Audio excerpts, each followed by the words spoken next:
Nope, it's too cold. Have you ever seen someone dribble up the court with the ball and see them do sick tricks and just have tremendous control over the ball? You know, I've always wondered how people could do that when I was younger, but I figured it out, and I'm going to show you guys how to do it. I'm going to teach you guys how to dribble today. I'm going to go over a couple things.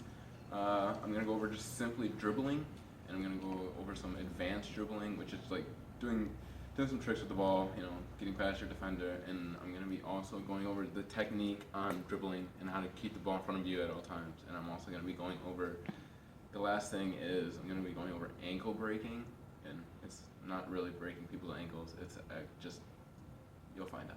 Dribbling is one of the easiest things in basketball. Even if you're uncoordinated and have never picked up a basketball before, it'll take you only a couple of hours to get the hang of just simply dribbling. So I'm going to focus on using my hands for this part of the dribbling, just so you get the technique down, and it'll be easier for you once then you get the ball in your hands.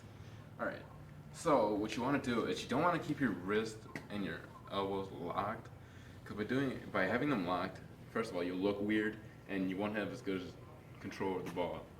Alright.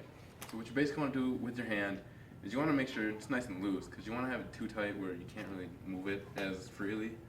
So what you want to do is basically just have it nice up and down like this, and basically what you're doing with your hand and your arm is basically just like using a yo-yo and bringing it up and down. It's basically what you're doing. You're pushing it down and you're bringing the yo-yo back up. That's basically how you're dribbling the ball too. You also want to keep your hand not flat and straight like this, because you're just going to lose control over the ball. You want to have it nice and cupped, and not together, but apart, your fingers apart, and nice and cupped around the ball, so you actually have, you know, some grip over it, and you know, where you can basically control it better like that. Alright, now with the ball. Here we go. You just want to, just like that, up and down, like a yo-yo. You know, push down on the ball, and just let it come back up to your hand.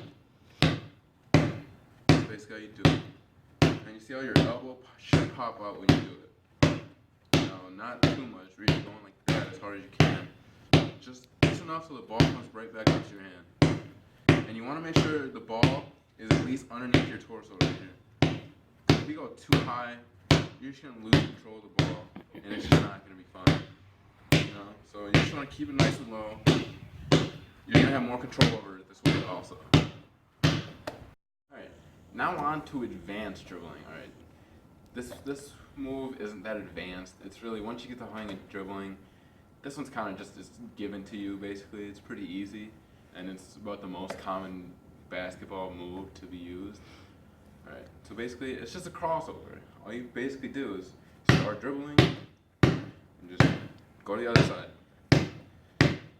Just go to the other side of it. And this one is kind of hard because you're using your non-dominant hand too. But basically what you want to do is when you're bouncing the ball across, bounce it right in the middle where your feet are. So like the gap in between your feet is where you want to be bouncing the ball, but in front of them. So when you bounce it there, your hand will be right there. Alright, this next one is behind the back dribbling. Now this one's pretty hard, I'm not gonna lie. It took me a while to get the hang of this one. This one's basically a lot of, I don't know, it takes a lot of work to get this one perfected, because I still mess it up nowadays. But basically what you do is you want to dribble, and what you want to do is step in front of the ball and just go over to the other side. It's basically a crossover, but except it's behind your back, and it's more likely of you missing the ball because you're not paying attention. But basically, dribble the ball, step in front, while the ball's behind you, cross it over behind you, and get it with the other hand. This one is another oftenly used dribble that is hard at first, but once you get the hang of it and get it down, it's just as easy as dribbling. It's the between the legs dribble. Now everyone sees this and everyone tries it, and usually doesn't work out for them the first couple times. But once you get the hang of it, it's pretty easy. So what you want to do is you just want to dribble, and you want to take a step. Usually for beginners, I'd recommend taking a bigger step than normal, like that, and just crossing it underneath your legs and getting it with a hand. Now, I slipped out of my hand because it's cold and I've been on here for a while. But what you want to do, go like that, step forward. When you're stepping forward, you know, don't pick up the ball obviously, but what you want to do is you want to bounce the ball so it perfectly goes underneath both your legs and like hits the middle in between them, so that it comes up on the other side, and you know you don't get hit anywhere else in the crotchal region. But you just want to bounce it and bounce it across. And the last thing we're going to talk about is breaking the opponent's ankles. Now, that's not literally where you're completely injuring them. This is basically just making them like lost and making them fall down from your dribble moves.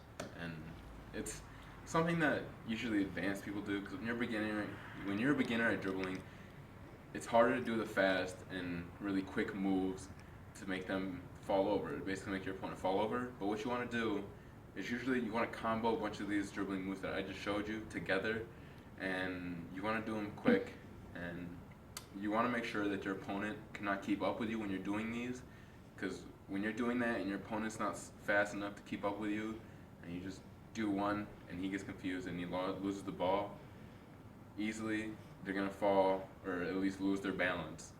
And basically doing this, it just gives the crowd a rush and your team a rush, and then everyone's just pumped up and it really just rallies you guys together.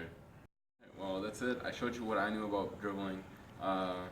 Honestly, I love dribbling. It's fun. I do it quite often when I'm playing with friends. Even though I'm supposed to be the center and sitting underneath the basket getting rebounds, I usually take it up and make everybody angry. But I do it anyways. It's fun. It's something to do when you're bored. You can even do it in your house. Just sit down, rubber ball. That's all you really need. Just dribble it, get better at it. But that's it. I hope you learned something.